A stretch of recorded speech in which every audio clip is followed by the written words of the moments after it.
नज़र आ रहा है। लगातार आईटी स्पेस से जुड़ी कंपनियों के नतीजे आए हैं and in the light of same Tech Mahindra के नंबर्स कल आए बाजार बंद होने के बाद।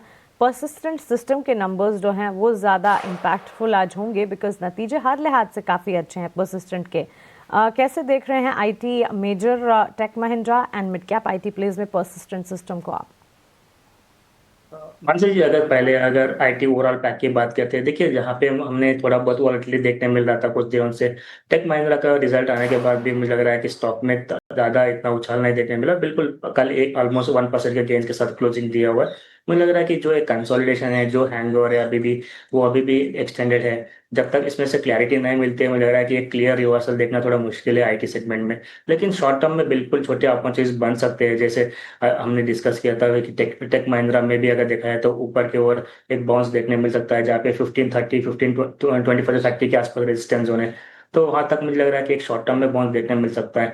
लेकिन मुझे लग रहा है कि यहाँ पे एक मेजर टर्न अराउंड देखना थोड़ा मुश्किल है स्टॉक्स में। और स्टॉक स्पेसिफिक अगर आईटी में देखना है तो फिर बहुत स्टॉक स्पेसिफिक अप्रोच होना चाहिए। जैसे कि कोफोर्ज हो गया, कोफोर में देखा जाए तो बिल्कुल वहां पे एक सपोर्ट्स लेके स्टॉक प्राइस 200 मूविंग एवरेज के आसपास से बाउंस करते हुए नजर आ रहा है। तो मुझे लग रहा है कि कोफोर जो स्टॉक्स में इन्वेस्ट करने के लिए कोशिश करना चाहिए शॉर्ट टर्म के लिए। तो लॉन्ग टर्म के लिए थोड़ा वेट एंड वॉच करना चाहिए जब तक पूरा क्लैरिटी ना आए आईटी सेगमेंट में। चलिए, तो बिल्कुल लॉन्ग टर्म में थोड़ा वेट एंड वॉच ज़रूर करना होगा बिकॉज हमने देखा है इस सेक्टर में काफ़ी हद तक वॉलेटाइल मूव्स नज़र आए हैं। नतीजे अच्छे आना शुरू हुए ज़रूर हैं लेकिन टू अर्ली टू से यहाँ से पूरा सेक्टर कब वापस से तेज़ी की चाल पकड़ेगा in it self is a question. लेकिन जहाँ हम टेक्निकल नज़रिया जान रहे हैं, फंडामेंटल आउटलुक भी समझने की कोशिश करते हैं and man from Motilal Oswal Rahul Shah अब हमारे साथ जुड़ गए हैं। राहुल, गुड मॉर्निंग, स्वागत है आपका ईटी नाउ स्वदेश पर। अभी थोड़ी देर पहले हम आईटी सेक्टर को ही डिस्कस कर रहे थे और सबसे ज़्यादा बड़ा डिस्कशन पॉइंट भी इस वक्त आईटी सेक्टर है बिकॉज रिजल्ट्स वहाँ से आ रहे हैं।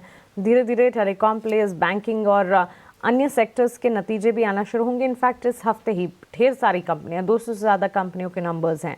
लेकिन आईटी सेक्टर के बड़ी दिग्गज कंपनियों के नंबर्स इस हफ्ते आते हुए दिखेंगे। How do you see the entire space, larger IT players as well as mid cap IT? लंबी अवधि के लिए क्या कन्विक्शन बन रहा है यहाँ पर?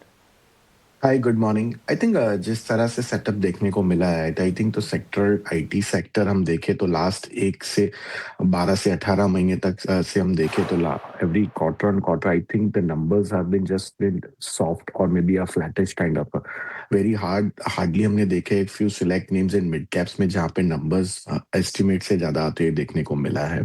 हम देखे कि जैसे भी लार्ज नतीजे टीसीएस का नतीजे आते हुए देखे या एचसीएल टेक के नतीजे आते हुए देखे, सभी चीज में मेरे ख्याल से फ्लैटिश काइंड ऑफ देखने को मिला है। और आने वाले दिनों में भी मुझे लग रहा है जब तक क्लैरिटी बीएफएसआई सेगमेंट के अंदर ग्रोथ नहीं दिखेगा in terms of majority of the revenue comes from the export sides in terms of US, UK and so on and on. तो मेरे ख्याल से अभी भी मेरे ख्याल से वहाँ हम देखे तो कमेंट्री भी सुने तो मेरे ख्याल से ऐसा कोई बड़ा ग्रोथ देखने को नहीं मिलता। इसीलिए हम देखे कि वैल्यूएशन पर्सपेक्टिव सप्रेस होते हुए देखने को मिला है in spite of the numbers flat रहे हैं। तो मुझे लगता है कि लार्ज कैप आईटी कंपनीज के अंदर वीजावी मिड कैप्स में अब बताए तो मेरे ख्याल से I would rather focus more on the mid cap IT companies जहाँ पे ग्रोथ अभी भी देखने को मिल रहा है और वैल्यूएशंस हमने थोड़े घटते हुए देखने को मिले हैं काफी सारे केसेस के अंदर। टू गिव यू पर्सपेक्टिव, हमने देखे 2 नंबर्स, परसिस्टेंट और टेक महिंद्रा, दोनों नंबर्स मेरे ख्याल से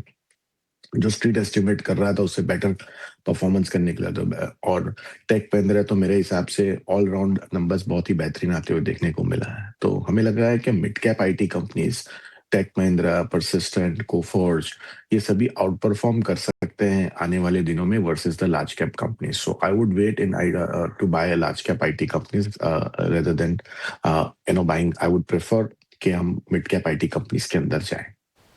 agree. Large cap versus mid cap, ये लगातार चर्चा रहती है जब आईटी स्पेस की हम बात करते हैं और इसी के चलते अगर इनफैक्ट पहले भी हमने आपको बताया था कि आईटी स्पेस में अगर आईटी सेक्टर को आगे बढ़ना है, तेज़ी की तरफ चलना है तो शुरुआत मिड कैप आईटी यानी छोटी मझोली आईटी कंपनियों से ही होती दिखेगी और वो होता नज़र भी आ रहा है। एक्सपर्ट का भी कॉन्विक्शन जो है वो वहीं पर बढ़ता हुआ। आईटी सेक्टर को अगर प्ले आउट करना है, स्ट्रैटेजाइज करना है तो मिड कैप आईटीज पर नज़र होनी चाहिए खास तौर से, ये राय इस वक्त हमें मिलती हुई।